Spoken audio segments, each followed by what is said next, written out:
I'm Michael Peters, sports editor of Tulsa World, sitting alongside columnist John Hoover, and we're here to talk some OU football with our beat writers occupied this afternoon, and Norman kind of going through the interview process. John Hoover's going to step in and talk a little bit of OU football. Why do you hate OU, John Hoover? I've been to Norman a few times. So. You've been to Norman a few times? Yeah. Why do you hate OU, John Hoover? I haven't answered that question. I got hit up on Twitter and on email this week. Why do I hate OU so much? So I'm still looking for an answer. So anyway, we're gonna interesting opener. They get a chance to kind of wade in a little bit with Louisiana Tech before they get going. They're kind of a consensus pick to be, top 3, top 4. We're not as sure about that necessarily. What is your kind of early season kind of look at them, and what have you gotten from being in Norman so far and listening to Bob Stoops talk about it? Well, it's nothing real exclusive. I think a lot about Oklahoma the way a lot of people do, and that's the quarterback Trevor Knight is clearly an unproven, unfinished product.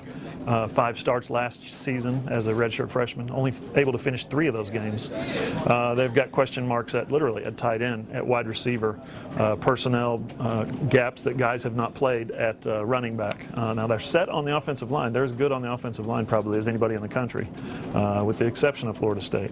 But defensively, there's a couple of people that are missing there as well. And I like their personnel. I like their team. I think they're going to win the Big 12, but I think they're going to stumble somewhere just because that's their history. They've not gone undefeated in a regular season since 2004, I believe. So. And they've seemed to stumble here recently when you least expect it. Mm-hmm. Texas Tech at home last year in Red River, and I just don't think a one-loss Big 12 team can make the playoff this year. Right. If it's Baylor, if it's Oklahoma, I think if somebody loses, I think there are going to be enough other teams with one loss or no losses that are going to probably bump them out on just perception or strength of schedule, since the Big 12 is kind of perceived as a little bit down this year compared to the Pac-12, compared to Florida State, compared to the SEC. The top of the Big course, 10 even. And perhaps Michigan State and Ohio State. It's been a off-season of kind of controversy a little bit at OU, or at least distraction a little bit. I think the NCAA kind of came down and the school came down on the right side of law in terms of Joe Mixon, in terms of Darrell Green Beckham. Still, the jury's out on Frank Shannon. It's still out a little bit on Baker Mayfield as well.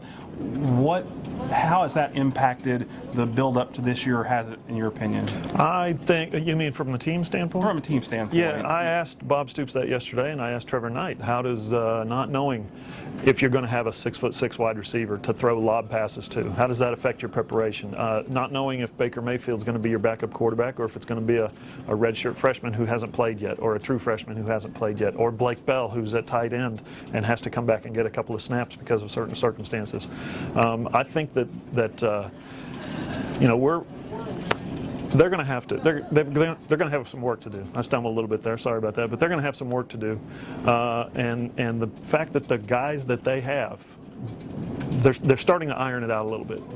And I think the school took a stance with Frank Shannon, the linebacker. Okay, so Frank Shannon is suspended for the year, but he's practicing. He's taking snaps. He's with the ones every day. Well, guess what? Now he's not on the depth chart. So as I said in a column a couple of weeks ago, it's Bob Stoops' team. He decides who plays. There's some distractions, but I think they feel confident that they can overcome those. Okay, you said in the special section this past Sunday, if you haven't seen it, you ought to pick one up or go on our website, tulsaworld.com, to check it out, that you didn't quite think they had what it took to get into the college football playoff. I didn't get the chance to say the same thing, but our picks indicated the same thing. If they make the college football playoff this year, what will have happened? What will be the things that will have gone their way to get to that point? I think somebody like Michigan State's going to have to lose probably twice. I think an 11-1 Michigan State, with their loss being at Oregon in week 2, they have time to come back and win the Big Ten and get past Oklahoma, get in front of Oklahoma. I think the team to beat is Florida State. Okay, so they're from the ACC. They're the best team in the country. Oklahoma's going to have to go 12-0. I think it's as simple as that. You've got enough quality at the top of the Pac-12 in Oregon and UCLA and even Stanford. And of course, I think you can almost count on 2 SEC teams. Although I think I picked just one, Alabama.